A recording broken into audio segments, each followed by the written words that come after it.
Hello, welcome to the Adventist Healthcare Podcast, where we talk about all things health related. I'm Shanna, joined with Nimit today. Hi, Nimit. How are you doing? Good. How are you doing? I'm good. Things are going well. It's starting to get to be spring and the weather's changing, so it feels good. It feels normal a little bit again. It does feel normal. I'm very excited for spring to come finally, and the weather's getting better. Yes.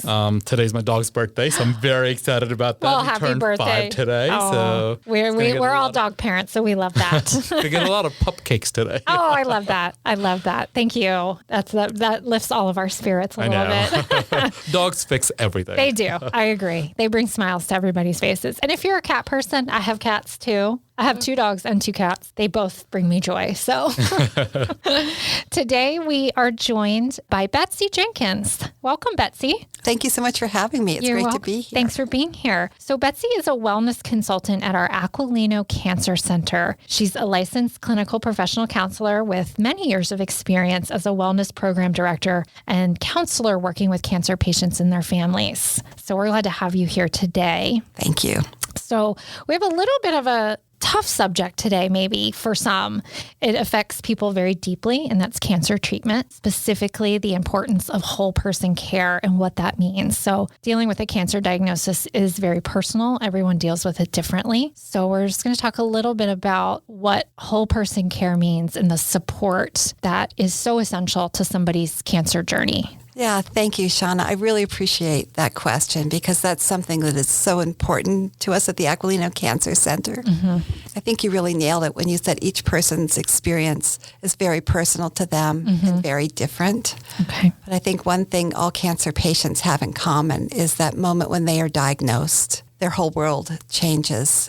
You're in turmoil and your family is in turmoil. And how do you deal with that? How do you support that? And come up with the question, who am I? Mm-hmm. And that's really what whole person care is. It looks at human beings with cancer and their families as not just a cancer. Right. It's not just physical. Not just physical. It's everything they're facing. Mm-hmm. It's the spiritual, the physical, the mental. And that's really what whole person care is. We see you as a whole person. We see you as a member of a family, and we address all the needs that would come up for you as a cancer patient. Well, thank you. Well, that kind of delves a little bit into what the whole person care means. When we're talking about cancer treatment, are there different elements underneath what that means?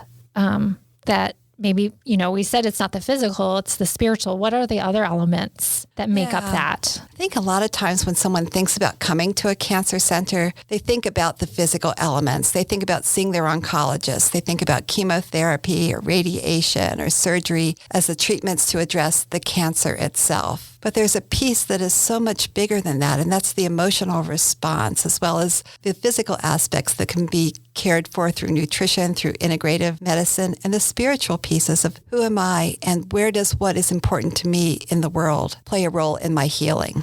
So why is it so important to have that type of whole person care focus when thinking about treatment, not just the physical, but everything else? I think it's because everything is so deeply interrelated, that our bodies are just not that one place where we might have cancer, but they're a whole system, and we are a whole system of as spiritual beings, emotional beings, people who interrelate and love one another. I think all this is so important to talk about, right? Especially now, earlier, Shanna, you spoke about what's the new norm looking like. I think coming back to the reality and getting away from the COVID talk, I think, those cancer patients still were, going through their emotions and the treatments over the past couple of years with the limitations that they had. So I think this talk is so important just to briefly highlight those as well and talk to our community, especially informing them about the resources that are available. Yeah, absolutely. These last 2 years have been incredibly isolating, especially for cancer patients who really have to protect their health and because of their immunity challenges. Mm-hmm.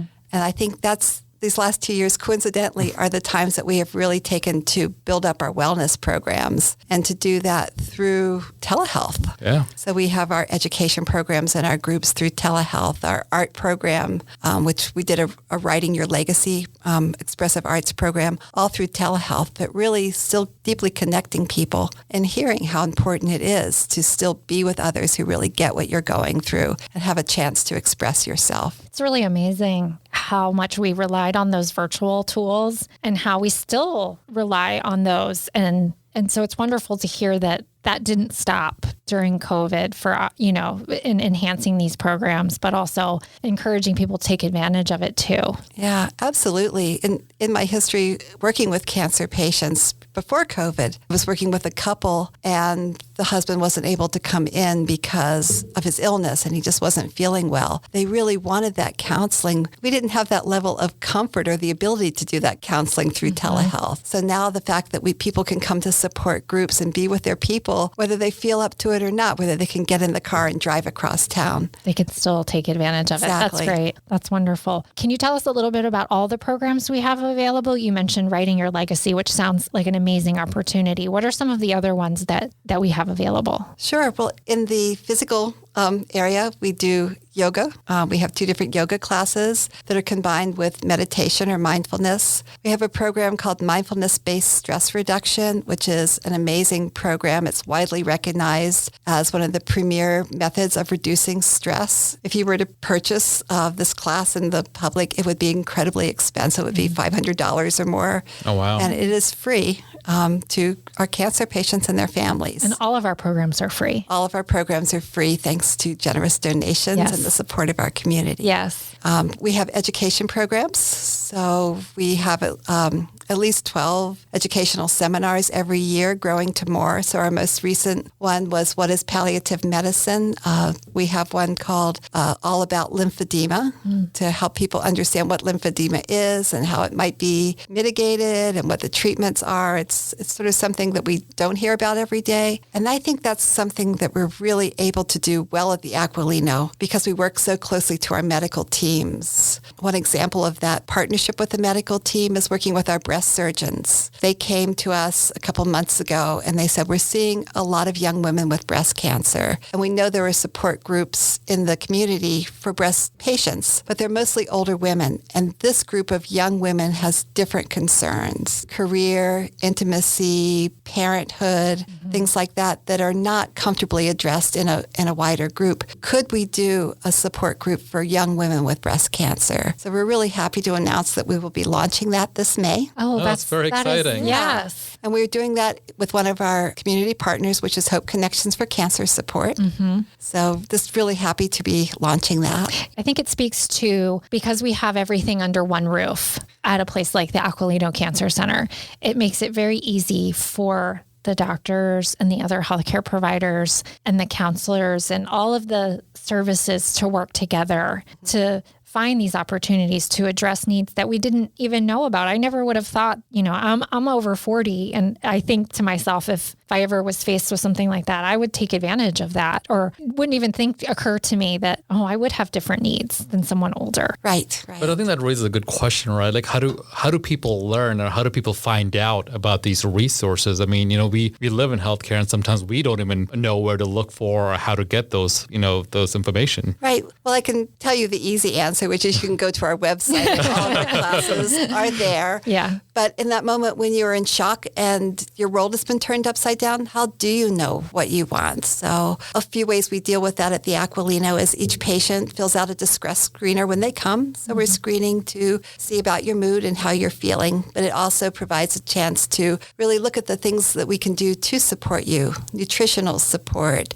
free wigs, transportation, all the different needs that our navigation team, our nutritionists, integrative medicine, our counselors, our social workers can do to support you. So what I would say to any cancer patient is don't just talk to your medical team about your medical care. Ask them about what support there is there for the psychosocial needs, either where you're being treated, like at the Aquilino or White Oak, or are you being treated somewhere else, but they can work with community partners. Just speak up because there are a lot of supports out there. And I'm sure the families are heavily involved with that support as well, and they're going through their own emotional turmoil. Absolutely. So what recommendations do you have for the family members who may have their loved one with cancer diagnosis? Yeah. I would say to recognize that cancer diagnosis is not received just by the individual with the cancer. The whole family receives the diagnosis, that a spouse, caregiver, as well as all the children, regardless of age, are impacted by this diagnosis.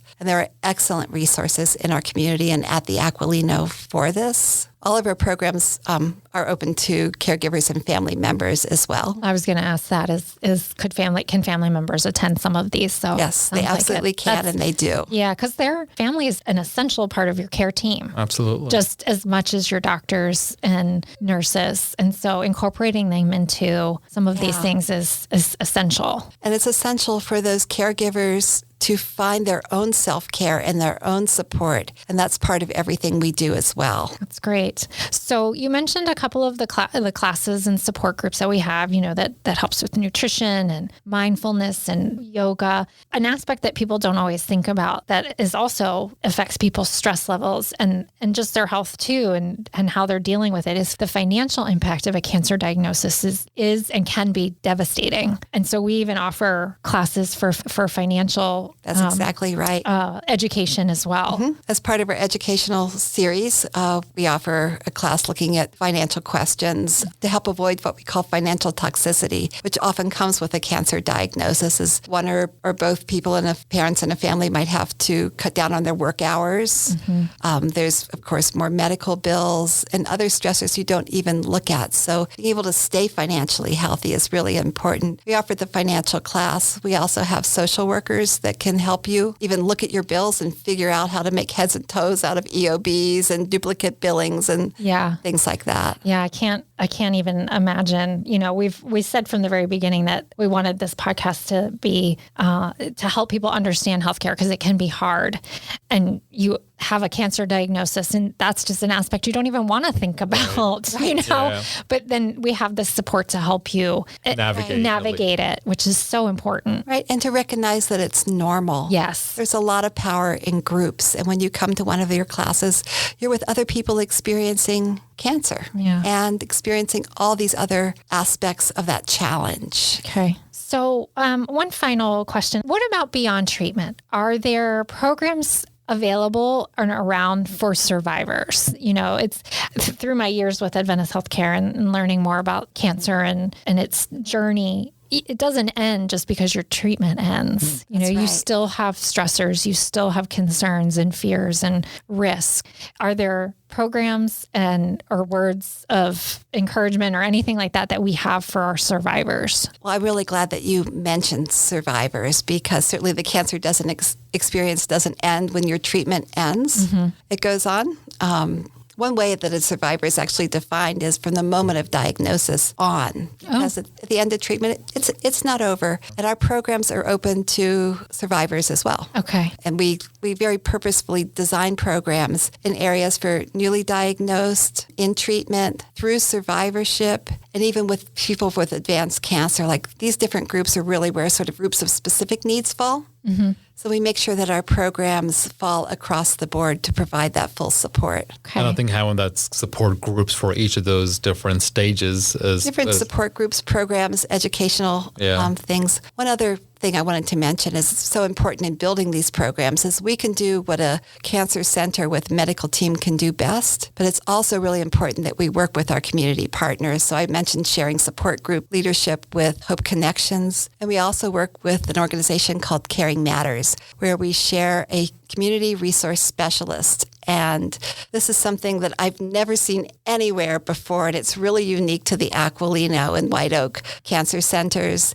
But this community resource specialist can hear about a need with a cancer patient and work with that family and find a unique solution in the community. So either she can bring in volunteers from Caring Matters who come into the home for companionship, for shopping, lighthouse work, things like that, but can also really draw on just amazing resources like finding a grant for a cancer patient who was a dog breeder who needed to find dog care for all those dogs she could get her surgery, or a beach home, or funds to be able to put in a ramp to enable a husband to get his wife to treatment. Little special things.